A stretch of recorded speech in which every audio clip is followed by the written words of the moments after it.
Assalamualaikum warahmatullahi wabarakatuh. Salam sejahtera bagi kita semua.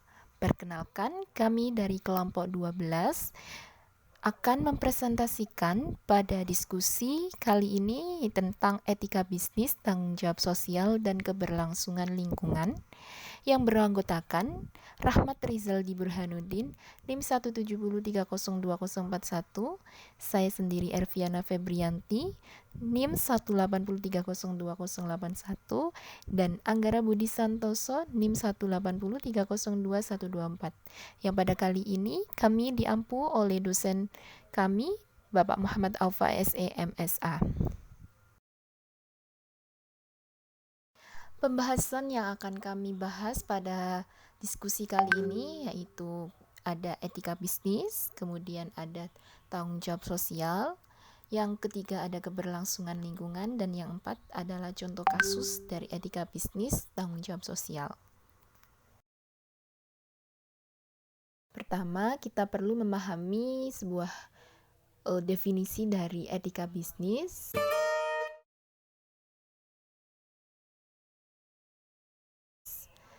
Yang mana etika bisnis itu didefinisikan sebagai prinsip-prinsip etik dalam suatu organisasi yang membimbing pengambilan keputusan dan tingkah laku. Sebuah perusahaan dalam organisasi pasti akan melakukan sebuah keputusan maupun tingkah laku yang akan dilakukan ke depannya.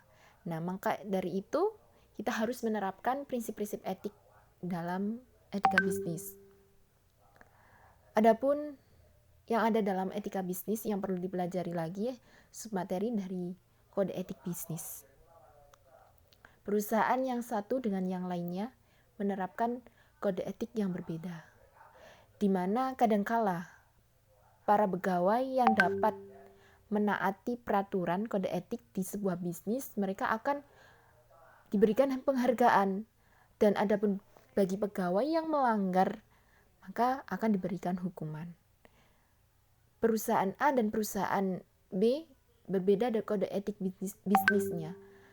Di perusahaan memiliki kode etik sendiri-sendiri dan harus ditaati oleh pegawainya. Yang kedua ada budaya etika. Begitu pula dengan budaya etika. Perusahaan yang satu dengan yang lainnya berbeda. Masing-masing anggota organisasi ini diberikan budaya dengan tujuan agar mempengaruhi cara bekerja dan perilaku yang terciptanya perilaku baik dan beretika.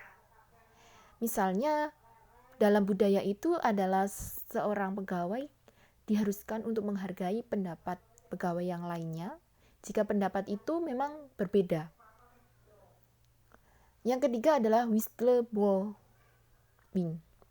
Whistleblowing ini yaitu kebijakan yang meminta karyawan untuk melaporkan pelanggaran etika.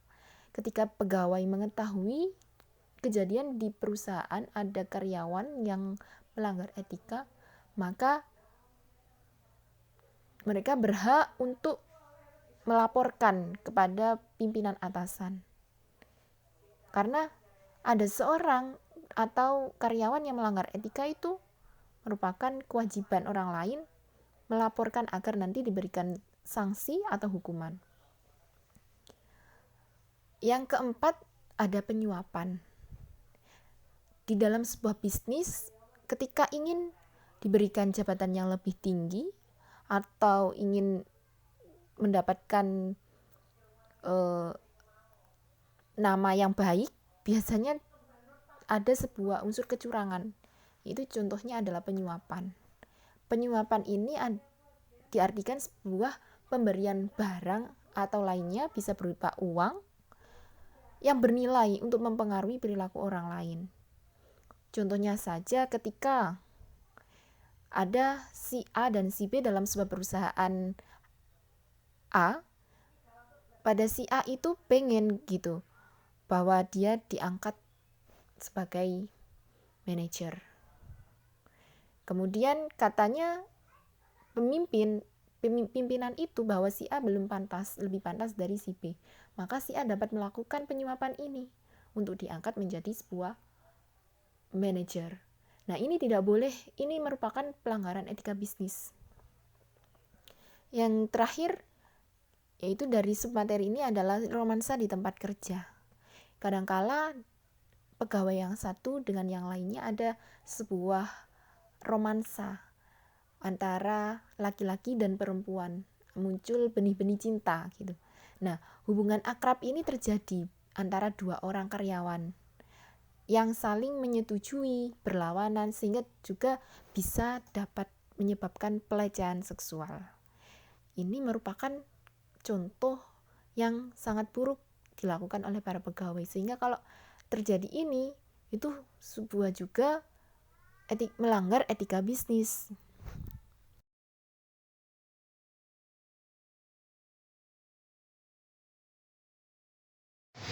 Kebijakan sosial memperhatikan tanggung jawab apa yang dimiliki perusahaan kepada karyawan, pelanggan, lingkungan, minoritas, komunitas, pemegang saham, dan kelompok lain. Kebijakan sosial pada masa pensiun. Terdapat peraturan pemerintah menerapkan ini demi keberlangsungan karyawannya ketika menghadapi masa pensiun. Tanggung jawab sosial. Tanggung jawab sosial mengacu pada tingkatan yang diambil organisasi berdasarkan aturan atau hukum yang berlaku untuk melindungi atau meningkatkan kesejahteraan makhluk hidup. Baik, di sini saya akan melanjutkan dari penjelasan teman saya. Yang sebelum pertama kita membahas tentang etika bisnis. Yang kedua membahas tentang tanggung jawab sosial. Dan ketiga yang tidak jauh dari hal tersebut adalah keberlangsungan lingkungan. Nah, keberlangsungan lingkungan sendiri yaitu mengacu pada sejauh mana operasi dan tindakan organisasi melindungi, memperbaiki, dan melestarikan daripada merugikan atau merusak lingkungan alam.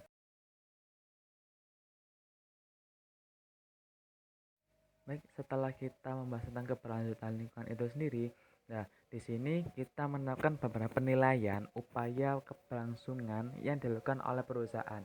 Yang pertama adalah segi satu dari pelaporan operasi terhadap lingkungan. Nah, laporan ini berisi mengenai pengungkapan operasi perusahaan yang berdampak pada lingkungan alam.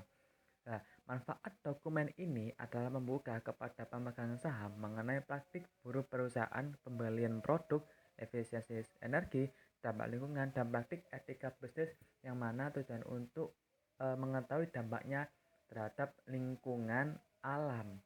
Yang kedua adalah mengelola urusan lingkungan dalam perusahaan.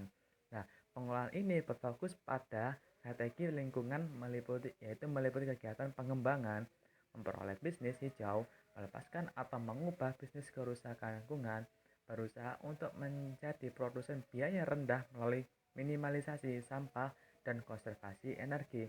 Jadi tujuannya ini adalah kita mengetahui merencanakan strategi yang mana pengembangan perusahaan ini bisa lebih ramah lingkungan.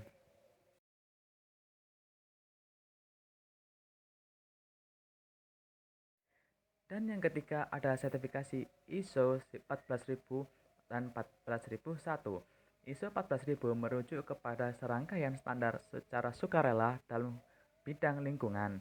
Nah, sedangkan ISO 14001 adalah serangkaian standar yang diadopsi oleh ribuan perusahaan di seluruh dunia untuk sertifikat konstituensi mereka saat mereka melakukan bisnis dengan cara yang ramah lingkungan. Jadi melalui sertifikat ini bisa lebih mendorong untuk menjaga keberlangsungan lingkungan hidup. Nah, yang keempat dan terakhir adalah kelestarian flora dan fauna. Nah, konsumen secara global menjadi semakin tidak toleran terhadap bisnis atau bangsa apapun yang secara langsung maupun tidak langsung telah menghancurkan lingkungan. Selain untuk menambah citra perusahaan, kelestarian flora dan fauna juga bisa menjadi keberlangsungan bisnis perusahaan. Ya, manfaat dari pelestarian flora dan fauna selain itu tadi, itu adalah meningkat citra perusahaan yang mana bisa secara tidak langsung meningkat nilai perusahaan, yang mana juga berakibat pada peningkatan nilai saham perusahaan dan juga nilai produk perusahaan. Begitu.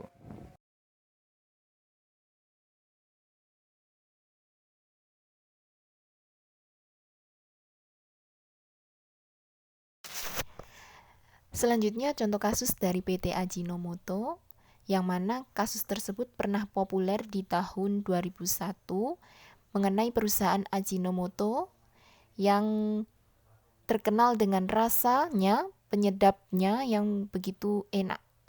Tapi telah terungkap ternyata bahan baku yang digunakan oleh Ajinomoto adalah bahan baku yang dicampur dengan lemak babi. Sehingga setelah diketahui bahan bakunya itu tidak halal, maka masyarakat Indonesia langsung tersentak dan 4 pimpinan Ajinomoto jadi tersangka telah melanggar undang-undang konsumen. Mengetahui kasus tersebut, pendapat dari kelompok kami bahwasanya kasus tersebut pada dasarnya itu telah melakukan sebuah etika perusahaan, karena bahan baku yang digunakan itu sudah disetujui oleh beberapa organisasi yang ada di perusahaan tersebut, sehingga mereka mengambil keputusan bahwa bahan baku tersebut layak dijual. Itu etika perusahaan di Ajinomoto. Karena apa? Karena menguntungkan bagi perusahaan agar dapat menaikkan pangsa pasar gitu. Tetapi di sisi lain, dari konsumen dia telah melanggar etika bisnis. Karena apa? Karena bahan dasar yang digunakan tadi dicampur babi, maka dia telah melanggar etika bisnis, yang mana etika bisnis ini adalah undang-undang konsumen. Konsumen itu berhak mendapatkan kualitas terbaik karena mereka membeli. Tanggung jawab yang harus dilakukan oleh penjual kepada konsumen yaitu salah satunya adalah harus transparan dan organisasinya yang baik. Jika perusahaan tersebut dapat memberikan kemanjaan bagi konsumen, maka perusahaan tersebut akan kokoh dan memiliki daya saing yang tinggi. Pada dasarnya, perusahaan Ajinomoto itu pengen untuk untung perusahaannya dan cepat dikenal. Tetapi justru demikian akan menghentikan seketika ketika kasus tersebut terungkap. Etika perusahaan yang baik harus dilakukan. Meskipun perusahaan berhak memberikan etika, tetapi etika perusahaan tidak diharuskan untuk melanggar sebuah undang-undang konsumen.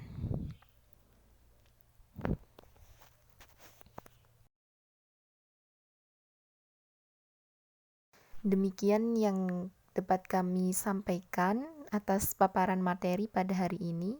Semoga memberikan manfaat bagi kita semua. Mohon maaf apabila dalam penyajian di video kali ini kurang jelas maupun kurang sopan. Kami akhiri, wassalamualaikum warahmatullahi wabarakatuh.